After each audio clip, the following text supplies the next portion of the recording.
my pleasure to deliver the opening speech here today in this very important session, joint session and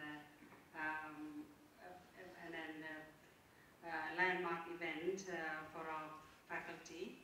I'm very glad to present the talk in front of my professors and the teachers who shaped me not only as a physician but as a human being as a whole and in my own faculty.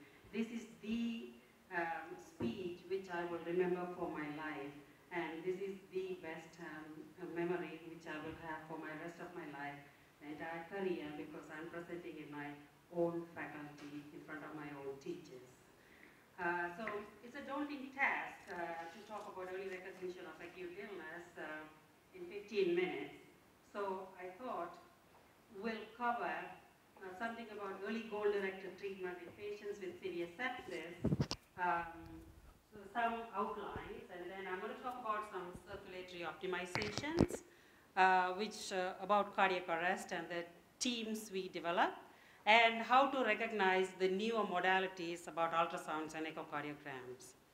So when we talk about severe sepsis, it's an initial insult which starts in the emergency room or as an outpatient, and a clinical response arising from an acute illness. You come with fever, breathing difficulties, high white count or CO2 drops, and eventually you develop refractory hypotension and septic shock. So the insult develops into sepsis and severe sepsis, and once you have refractory hypotension, you develop septic shock.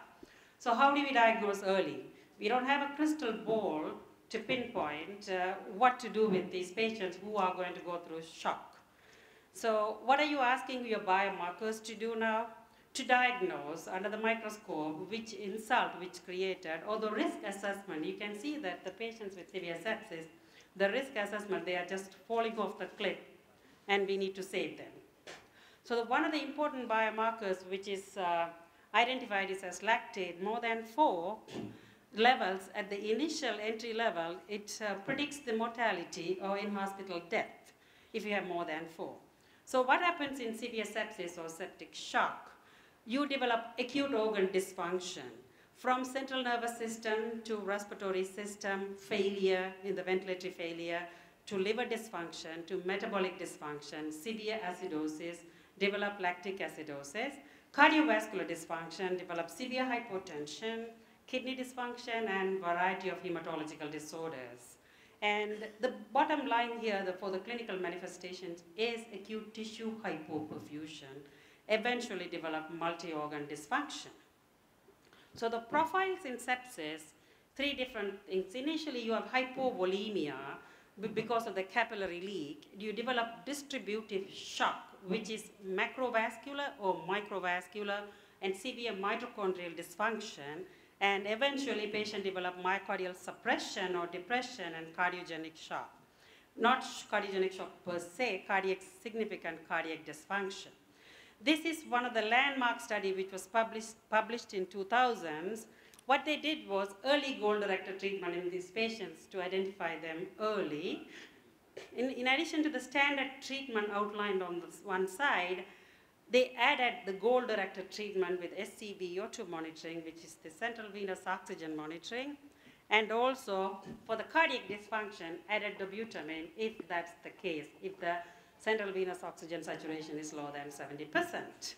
The standard treatment itself is pretty good. You have CVP monitoring, you maintain the blood pressure very high, maintain the urine output, not very high as normal. This is the landmark study because cited more than 5,800 times in the medical literature, 5th most cited RCT since year 2000. So what they found was the 28-day mortality and the 60-day mortality, all patients were much improved in patients with early goal-directed treatment. So since then, it's important to identify these people, develop protocols as described, as mentioned in the slide.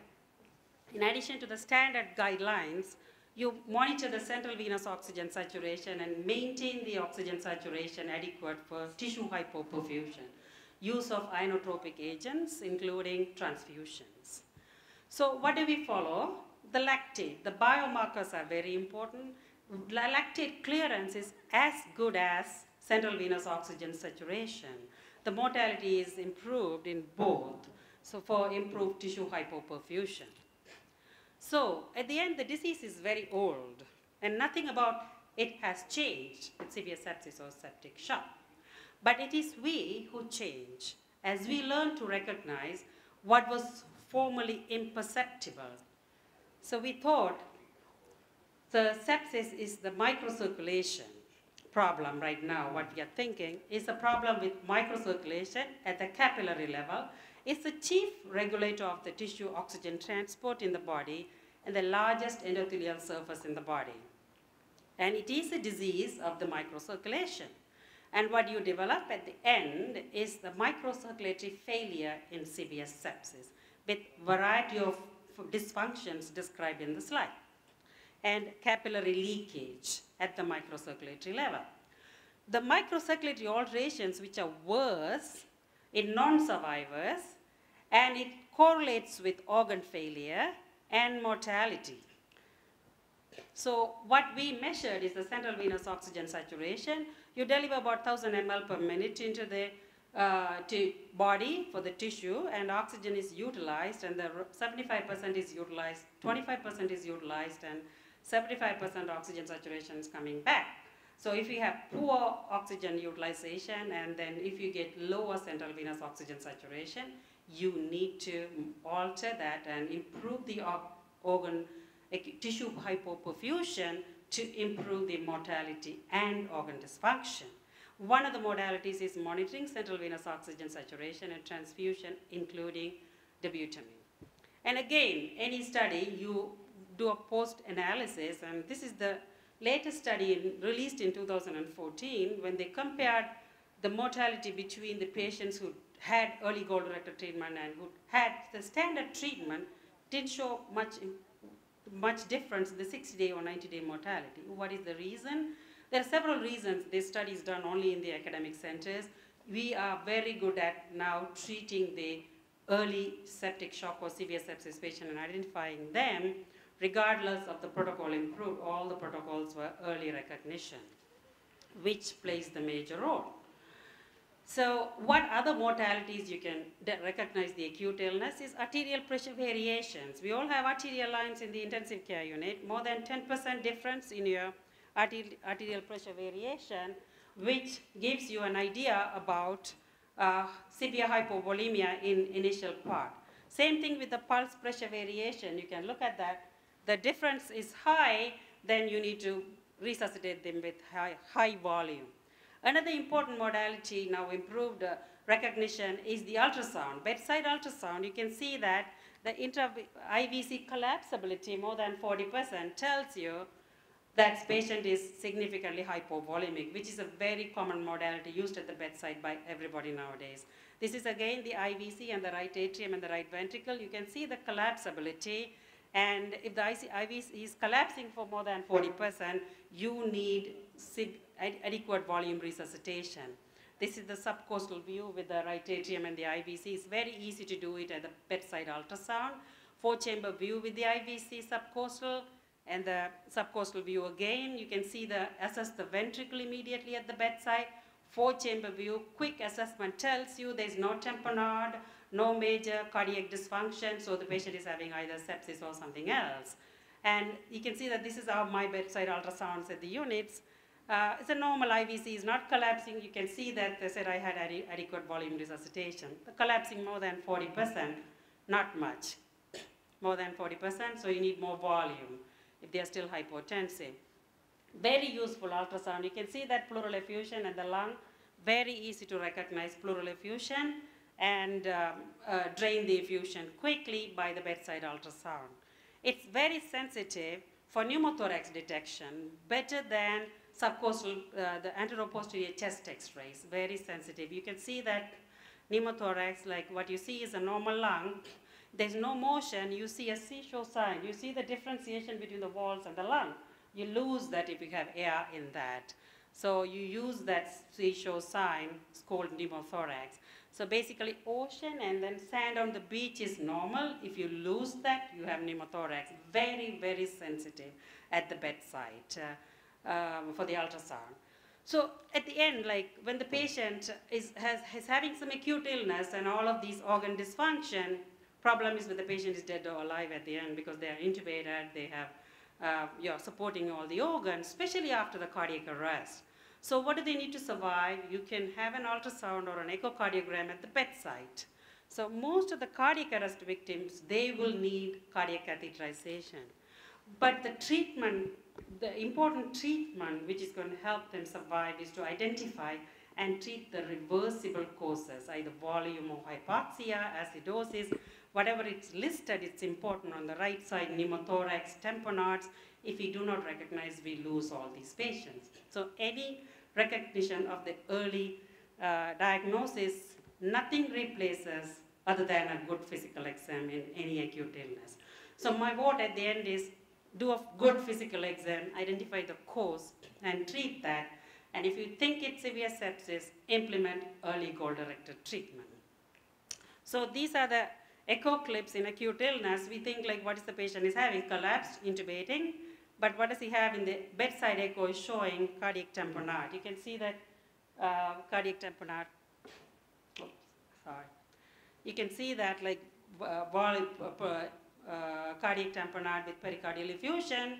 When we start draining it, the heart started moving a little bit better, and then if you keep going, heart is definitely moving better because the effusion is being drained while it's being drained. So if we don't have the echocardiogram or the bedside ultrasound, this patient would have been, we would have lost this patient. So same thing, like once it drained better, the heart moves much better. So this is very useful. This is another patient like came in with arrest, and then we know that the blood went through the heart, and the blood is stuck there. Heart is moving very well, so you don't have to take him to the operating room right away. Just stabilize them. Another patient came in with the arrest, and then true apical aneurysm, you can see that on the top. So that's true apical aneurysm, you can see that. So patient needs a cardiac cath, and that needs to be taken care of. It's an MI. Infraposterior pseudoaneurysm lined with the thrombus there, and then apical pseudoaneurysm there. Again on the top, you can see that very well in a 4-chamber view. This is again another patient with the arrest. What you see is a pulmonary embolism in transit. You can see the dangling pulmonary embolism which is in transit. So this patient doesn't need cardiac cath. This patient needs thrombolysis.